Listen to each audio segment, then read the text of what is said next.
All right, let's dig a little deeper into the issue of money and a little deeper into our personal issues with it.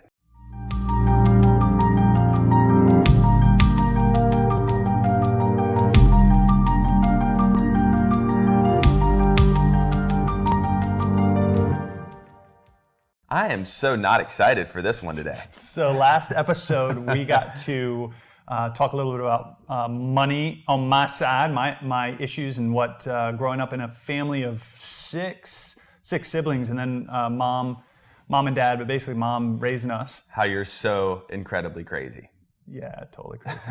how we all, growing up in a family of that basically were raised on welfare.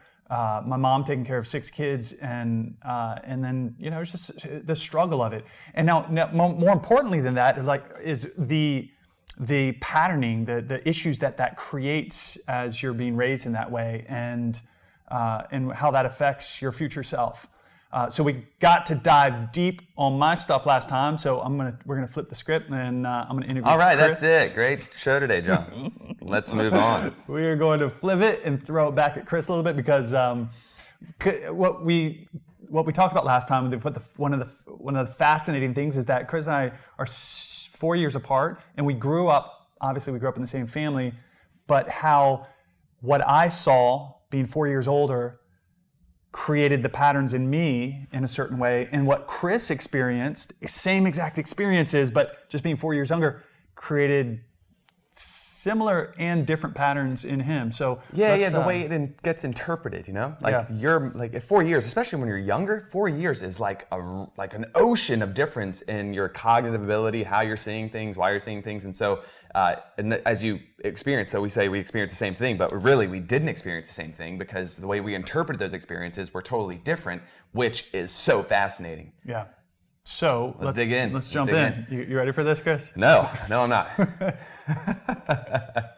All right, let's start with what did it feel like growing up in a family, with 5 brothers and sisters, so 6 of us, and being the youngest, and I was the runt. And being the runt. You were actually kind of small for a little while. Yeah, I didn't really start growing until I was in 11th grade. That is no joke. I think I was 5'2" until I was in Wow, we 11th played basketball. grade. He could hit some 3-pointers. He was like... I was a point guard. Bugsy Malone. Bugsy.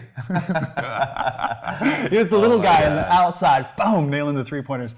But I digress. So what did it feel like being the youngest and growing up in our family? It was challenging for sure. I mean, I didn't have all the a room or a bed. The luxuries of my life. There's seriously a good period of time, years, where my bed was the couch. And that's when I was like, I would literally have to be like, hey guys, I need to go to bed now. I'm going to turn the TV off, and you need to go into your room because you're in my room on my bed on this couch. And so it was tough in ways. It was awesome in ways too. The struggle was there prior to Dad leaving, but I was so young. I was like 2, 3 years old when they ended up splitting up. The struggle got more intense after he left, obviously mentally, emotionally for my mom, but what it also did for me and for the brothers and sisters, which is one of the reasons why I thank my dad for all the choices that he made, is that it allowed us to bond together. And we actually supported each other, and the support system was no longer looking to mom and dad for the guidance and the discipline. For me, it was looking to you and Jimmy and the older sisters, because I was the youngest, for that guidance, for that discipline, and to learn what it was like to be a human being in this world. Now, being the youngest, there was always this feeling of man, there's not going to be enough food. I remember, I'll tell 2 stories. I remember mom coming home from her grocery shopping? Weekly grocery shopping, right? And it was she would come back with 100 bags and load up the refrigerator. And it was like starving wolves. They would all come in my mind, it was like a cartoon where there would be like food flying everywhere, and clothes and hair, and everyone's just devouring each other. And I'm the youngest, so I'm not getting in the melee. I'm just waiting. So then I started getting smart about it. And like when she would come home, I would start grabbing food and like hiding it in behind places and things that I knew like they wouldn't go behind the lettuce. So that's where I'd put like the turkey and the cheese to make sure that I could eat. So I joke, but I mean, literally it was like a survival like instinct to make sure that I was gonna have food the next day. And so I would go and hide shit and like just make sure that I had food. Because it was, and there's something instinctual about being the youngest, I think. And if you're like the youngest in your family, you'll probably resonate with this, where like, you know, survival's not guaranteed, man. Like you're not, like you are the lowest on the totem pole. So that's one story that was like, and that food thing came, talk about pattern, like we're patterned. That food thing came up a lot later on in my life, as far as the dysfunctional pattern that I had to work through. But maybe the best example, the best story I could tell about like the money thing was, I remember being at the store and my mom had a full grocery cart, right? And so we were in the checkout line and, you know, the cashier's ringing us up. And this is like the time where like my mom would have her checkbook out and we got the total. She's balancing her checkbook in the line. Like, and this is prior to like everyone using a card. So I don't think people were like rushed or like pissed off that she was balancing her checkbook. But now like you'd get kicked out of the grocery store if you tried to balance your checkbook in front of people. And she realized she didn't have enough money. So this is late 80s probably, late 80s, early 90s maybe. Yeah, she didn't have enough money, and like she looks at me, because as we were shopping, I was like, hey mom, can I get this? And can I get that? Can I get this? And she, you know, she's, man, sweetheart. Just a crazy, warm-hearted person. So she said yes to everything. Realized she doesn't have enough money, looks at me and says, hey, Christopher, do you really want this? Because we can buy it, but we may have to give something else back. And I remember like the embarrassment. Like I wanted to curl up into the fetal position in a cave and die. And I just like, I couldn't even answer her. I just walked away. I'm maybe like 7 years old at this point. I walk away and I'm like, please God, kill me. Like get me out of this scenario. Please just, I want to avoid that feeling of embarrassment, of like not having enough money and then my mom asking me if I'm okay with putting something back. And like, I felt like everyone knew we were poor at that point, and like somehow I was responsible because I asked for too many things that we didn't have enough money to buy all this stuff. And so that one experience like stuck with me. There's, you know, we talk about patterning. The way of like building a pattern in your mind, literally your brain, is to have one really, really strong like traumatic event, like wire it tight off the first go, or to do things a little bit, a lot over a longer period of time. That was one event where it was like one moment and you were like wired for dysfunction financially for the rest of your life. That was me. So an example of this would be like if the stove is hot and you reach, and you're little, you're young, you reach up to touch the top of the stove and you burn your hand, you only have to do that one time. Like it's wired, like that is a pattern that is there. And then doing these little things over and over again to build, you know, deeper patterns is what most of us build patterns with. So that experience was like burning your hand on the stove. Oh man, it was so hard. It imprinted deep. And it was reinforced by like every time I would see her have to pay a bill. And like I talked about last time, I literally, like every time like I pay a bill now, I'm like, I hear her. Oh, I don't know where the money's gonna come from. And so she would like, and I see that, and she was so open about it. She didn't try to hide any of it from us. So like all her emotions and the mental anguish and the financial struggle was all like there, just available to us to hear and to see. And so like, not only was that like the burned, wired tight into my brain event, but it was then reinforced like, oh yeah, every time like every week a bill comes in, here's a reminder of how much money you don't have and how poor we really are. So let's fast forward a little bit. As you get older and you start to have responsibilities, you get a job, you're starting to make money. How did those patterns kind of play out in your day-to-day? Was it easy to buy things for you? Was it easy to buy smaller price things, more difficult to buy more expensive things? How did that affect your managing your finances as you started getting older and actually making money? Well, it's funny because this is last time in the last episode, I was like, man, you went the entire like 180 degrees opposite from where I went with it. So you were like, I'm gonna learn about it, I'm gonna like control it, and I'm gonna figure it out so I'll never have to deal with it. And I was like, I'm going to run away from it. I'm going to bury my head in the sand. And if I never look at it and I avoid it long enough, it'll just disappear. And so I didn't, it was small purchases when I knew I had money was like, okay, that's no big deal. But I would never look to see if I had enough. I would literally be like, here we go.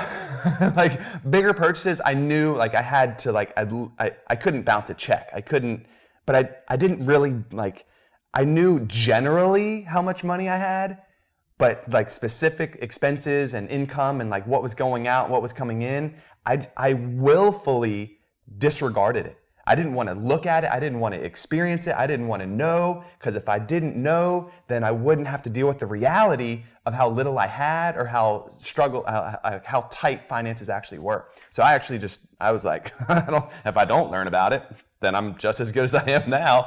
And that moment when I ran away in the grocery store was just replayed over and over again in different ways as I got older.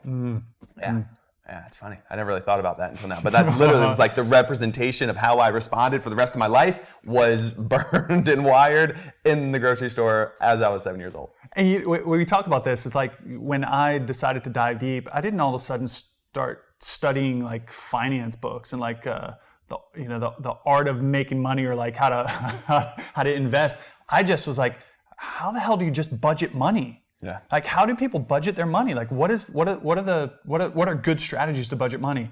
And what it sounds like is you were fuck that. I'm going the other way. Sorry to throw an F-bomb out there, guys. But you're I don't even want to understand how to budget it. I'm just gonna bury my head, like you said, bury my head in the sand and roll. And see where I end up. Yeah, and it didn't work out good. That didn't turn out good. I bounced a lot of checks. I didn't have money. I had to find out through more embarrassment of by the way, you just got an email from your bank and you overdrafted again. Oh, and by the way, when we asked you for overdraft protection, you said no because you thought it wasn't worth it. So it bit me every single time. But so I'll fast forward even more, and all of a sudden, I graduate from college and I'm super in debt. I decide, I'm not going to go get that corporate career job because I was a international business major, and I emphasized in Europe, and I studied abroad, and so I was all set up to start making money. Minor in German. Yeah, minor in German. I was 2 classes away from a double major in German and international business. He's a smart kid. Not financially. So let's pause just because I want to highlight this point. You had a major in business. You majored in business. Yes, I did. Right. You majored in not just business, international business. Yes, I did. And your personal finances, you were struggling at that time, even, right, with your personal finances. It was more of an elementary school level understanding of finances and money. So what was the turning point? The turning point was when we opened up Hot House. Right? So it was interesting because we had a martial arts academy. It was backyard style, so we had it in our home, and I got to a point where I was waiting tables, I was going to school, I was teaching classes regularly, I was training like crazy, and I was living pretty modestly. You and I were living together, and so I didn't have a lot of expenses. So I didn't even at that point have to look at them. I didn't have to. I was good to go. And then and I was making more money than I just knew I'm making way more money than the money that's going out. So I'm just good to go, which was it was good, but it was also bad because it just reinforced the same behavior of me not looking at the money that I had and needing to really organize it and make sure I wasn't thinking about saving. I wasn't thinking about the future. I was literally just what day to day, week to week, month to month, which sounds super yogic. Oh my God. Just going for the flow, I don't have to worry about the future. The time's now, always now. No, so don't worry about your finances. Just go with it. The universe will provide, man. No, so then all of a sudden, we opened up Hot House, and what I guarantee I took a pay cut because we didn't, like, we knew, like, at that point we had partners and we knew what our expenses were within the business, and we knew what we could and couldn't do. And I knew personally the amount of time and effort that I was putting into it and the amount of money I was getting out. Like, I had to really start looking at it. So the answer is that the turning point was like getting more responsibility and having to do it, because of the consequence of not doing it was so high, was so much increased from prior in my life, that the turning point was, you can't do this. And it's not just for me personally, because now there's other people who are at stake here. You not taking care of, like me, not taking care of my finances could potentially harm my partners, my business. And at that point I was like, no, this has got to get right, because I can no longer operate this way, because it's now not just about me, it's about other people. Fast forward even more, and I got married. Whoa. Yeah, I was just going to ask about that, because what you know, as you get older, you start to stack responsibility, and then it's not about you anymore. And what happens with a lot of people, I think, is that they, like, even when they make a commitment to somebody else, they still hold to their old patterns, and then all of a sudden that other person's wrapped in their chaos and their dysfunction. And then fast forward a little more, and you have kids with kids with that person. And if you don't make an effort to say, enough, it is time to change these patterns. If they're not serving me, they're definitely not going to serve my spouse, and they're definitely not going to serve my kids. It is time to make a damn change. Yeah, it's funny, because you'll do more for other people than you'll do for yourself typically. And that's exactly what, like, the spur was for me. Was it started with business partners and realizing, man, I'm like we have money, we have our house on the line. I cannot mess around anymore. And then it was like increase the intensity and the pressure with having a wife, like triple fold the intensity and pressure once I have a kid, then a second kid. And what also started happening is, like, man, expenses started just ballooning, because you got kids, man. I got, like, you know, labor and delivery and the whole birthing process, and then, you know, all the how do you keep them alive? You got to buy stuff to keep them alive, like food and, like, you know, the high chairs and car seats and, like, strollers and, like, stuff. I'm like, oh my God. So all of a sudden I had to be very, like, much more dialed in personally with my finances. And it was interesting. What ended up happening too is that was kind of what the pressure built in that. And we'll talk about this in another podcast, but it was one of the reasons why the partnership had to change at a certain point, was because the pressure of needing to make more and to have more control over my own life was bumping up against the amount of expenses that I had, and how I couldn't control that with the partnership that we had. Yeah. So, you know, all that to say, like, I wish there was a magic bullet, you know, like, because we all have patterns, like, and it's not like, are you patterned or not? It's what patterns do you have that are functional, and what patterns do you have that are dysfunctional? And this is like Yoga 101. We're patterned to see the world in a specific way based on our upbringing. Like, we're talking about money, but it's, you know, I talked about it earlier, like, I have food patterns, I've got relationships. So we're talking about relationships, patterns of relationships, how I view the world in relationship to money, how I view the world in relationship to food, how I view the world in relationship to working out, health, eating, diet, all of it. And so, like, I wish once you became, like, aware of it, that was enough to dispel it, and, like, you're done. Like, oh, I've got a money issue. I'm now aware of the money issue, and now I no longer have the money issue. I read a book and it's all gone. Yeah. Oh my God. Done. So the answer really is, like, so if you hear this, you're like, man, that's great. You know, good stories.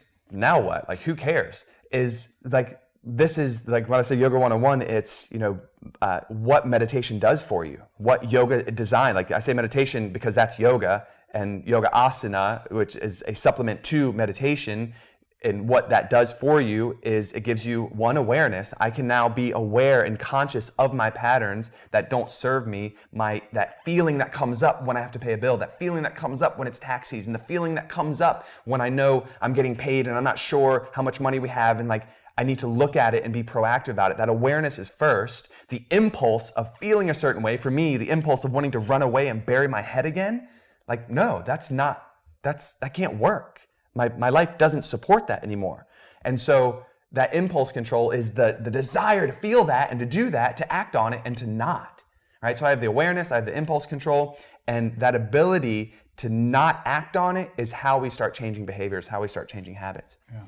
And then it's like, for me, I think that goes, the third part of it is empathy, right? To recognize that in my relationship, it's not just about me. I have to feel and understand where others are. And then that was like, I guess the biggest, strongest push for me was to change those behaviors, to have that impulse control, and to actually like change how I was behaving in relationship to money because of understanding how other people would be affected by it. Yeah, that's huge. Yeah. That's huge. And then when you have all of those things, then the three ways to change it are your story, your state, or strategy. Yeah. And with this, for me personally, it was the strategy piece of what is a simple way of budgeting money? What's a simple way of looking at it weekly? What's a simple way of understanding it? What's a simple way of building it? Right? A simple way of being able to approach this subject so that I have better control over it. Yeah, exactly right. And so if you're listening to this, you're like, wait, this is Yoga Entrepreneur Secrets. Like, where's the secret as an entrepreneur for yoga?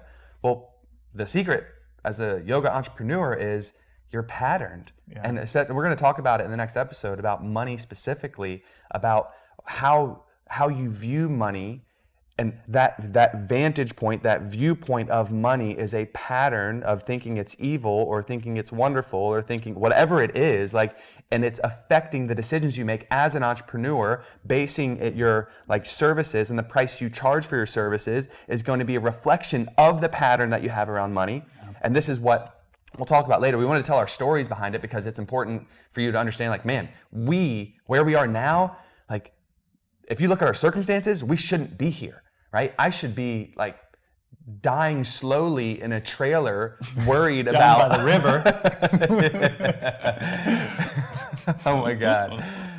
And I'm not, because of yoga, because of the practice. So this is what we have this beautiful opportunity to do as yoga teachers, as yoga entrepreneurs. We can, teach asana and help people feel better physically, but we can also help them understand that we're all patterned in certain ways, and that the core of yoga is to help rewire the patterns that don't serve us anymore. And as far as a yoga entrepreneur, it's rewire the patterns that are encouraging you to charge less than you're worth, encouraging you to, like, if you're me, bury your head in the sand. If I just don't pay attention to it, then maybe it'll go away. And if I keep charging less, then maybe more people will show up, and then it just doesn't work. It's a recipe for disaster. And with all of that, if you are an entrepreneur and you do have a yoga business, are you looking at your numbers?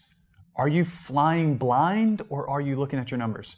And we'll talk a little bit more in detail about that in the next episode. So thank you so much, everybody, for tuning in, and keep an eye out for the next episode. It's going to be a good one. Peace. Yes. Thanks so much for listening to Yoga Entrepreneur Secrets. Do you have a question that you'd like us to answer raw and uncut on the podcast? If you want your questions answered, all you need to do is head over to Apple Podcasts and do 3 simple things. 1, rate and review, telling us what you think of the podcast. 2, in that review, ask anything you want related to yoga. And 3, if you want a shout out, leave your Instagram handle or name. And that's it. Then listen in to hear your question answered live, raw, and uncut. Join us next time on Yoga Entrepreneur Secrets Podcast. Thanks.